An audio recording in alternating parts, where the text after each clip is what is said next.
Australia is home to some impressive railway locomotives, from Heavy Harry to the mighty Garretts. But out of all of these incredible engines that made their way into preservation, one stands out among the rest. Not a streamlined express locomotive or a big freight engine, but a coffee pot someone found in the back of a shed.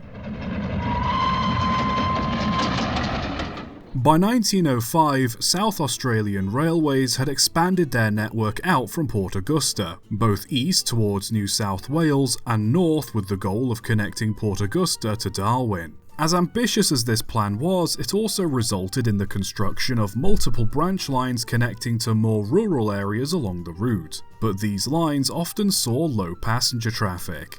In need of some engines that could move passengers relatively cheaply, South Australian Railways decided to use rail motors to service these quieter lines. They ordered two 3-foot 6-inch gauge locomotives from Kitson & Company in England, with the carriage part of the rail motor being built by the Metropolitan Amalgamated Railway Carriage and Wagon Company in Birmingham. The engines were quite plucky, being fitted with 2-foot 4.5-inch driving wheels in a 2-2-0 arrangement, two 6.5 by 10-inch cylinders, Walschaerts valve gear, well tanks, and had a tractive effort of 2,075 pounds each. The passenger compartments had both first and second class seating, with 9 seats in first class and 13 in second. The only real difference being first class had nicer seats, better decoration, and a carpeted floor. Measuring in at just under 40 feet long, they were classed as Steam Motor Coach 1 and 2 respectively and arrived in Australia in 1906.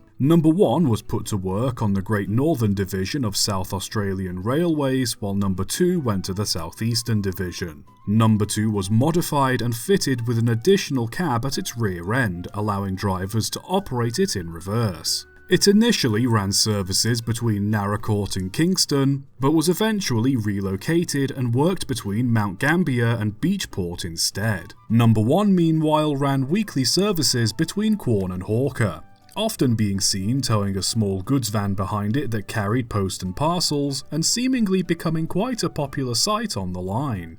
While both engines were capable enough of ferrying passengers, a few small modifications had to be made to help them with their work, mainly the addition of extra water tanks. Number 1's water capacity was increased from 200 gallons to 595, with the extra tank taking up some space in the second class compartment. Even then, it still often had to stop for water in Gordon during its weekly runs.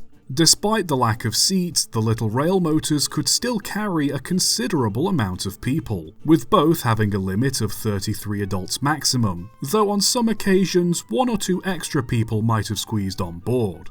While Number 2 found itself in and out of service due to lack of demand, Number 1 lived a very busy life, often being chartered for various excursions along the South Australian Railway, travelling to Port Augusta, Hammond, Carryton, Orroroo, and on one occasion 192 miles up to Parachilna. And though small, it seems they were by no means slow, as on the return journey from Parachilna, Number 1 managed to make the 192-mile trip with a full carriage in 4.5 hours, meaning it averaged a speed of roughly 43 miles an hour. It eventually got the nickname Coffee Pot thanks to a pair of barrels the engine carried on its running board in case it needed extra water. Some of the railwaymen wrote the words coffee and cocoa on the barrels, and thanks to the diminutive size of the boiler, the nickname Coffee Pot naturally came about and stuck. Coffee Pot continued its weekly services without incident, and in 1921 both 1 and 2 were sold to Commonwealth Railways and reclassified as the NJAB class, though South Australian Railways continued to use them on the respective lines. Finally, in 1926, Commonwealth Railways took over South Australian operations, and both engines came fully under their ownership.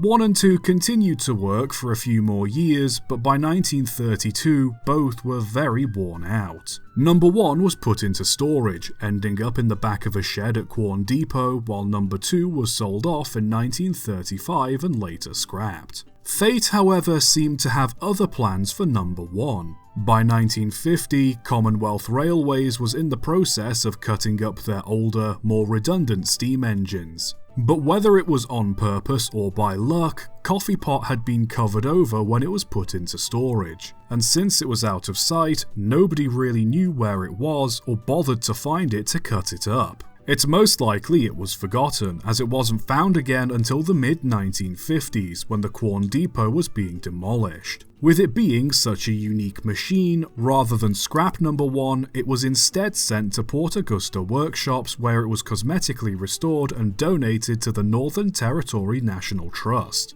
being put on display at Alice Springs Station in 1960.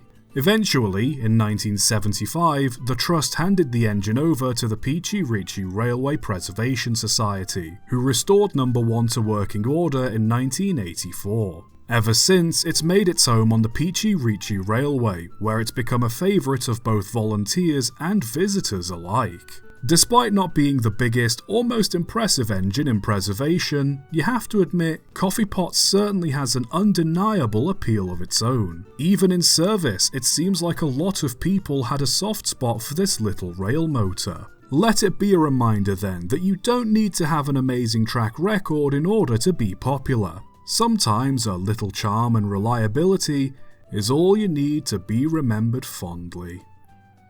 Subscribe for more.